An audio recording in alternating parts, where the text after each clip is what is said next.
இன்னைக்கு பஞ்சாப் ஜெயிச்சிட்டாங்க. நல்லா பவுல் பண்ணாங்க. நல்லா பேட்டிங் பண்ணாங்க. என்ன ஒண்ணு டாஸ் வந்துட்டு ஆர்சிபிக்கு ஆப்போசிட்டா போயிடுச்சு. 3 ஹோம் மேட்ச்ல வந்து 3மே டாஸ் ஆர்சிபி ஜெயிக்கல.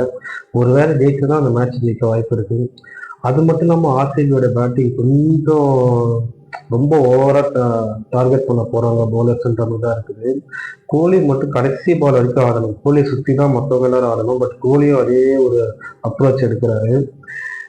இன்னொரு 20 ரன்ஸ் வந்திருந்தா மேபி ஆர்சிபி இந்த மேட்ச் ஜெயிச்சிருக்கலாம். பட் பஞ்சாப் நல்லா பவுலிங் பண்ணாங்க, நல்லா பேட்டிங் ஆடினாங்க. அந்த டார்கெட் இருந்ததுனால அவங்களால கொண்டு போக முடியுது ஈஸியா. கங்க்ராட்ஸ் பஞ்சாப். கண்டிப்பா ஆர்சிபி நெக்ஸ்ட் மேட்ச் கம்பேக் கொடுப்பாங்க. ஏன்னா அது அதே கேம். இப்போ வரைக்கும் உமன்ஸ் டீமும் ஹோம் கிரவுண்ட்ல ஆடி தோத்துருக்காங்க. 4 மேட்ச் ஆடிருக்காங்க உமன்ஸ் டீமு. 4 மேட்ச் லூஸ் பண்ணியிருக்காங்க. 3 மேட்ச் ஆடிருக்காங்க மென்ஸ் டீமு. 3 மேட்ச் லூஸ் பண்ணியிருக்காங்க. அடுத்து ஆர்ஆர் கூட தான் ஹோம் மேட்ச் நினைக்கிறேன்.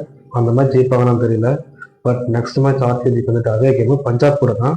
அங்கே ஜெயிக்கிறாங்கன்னு பார்ப்போம் ஆர்சிபி.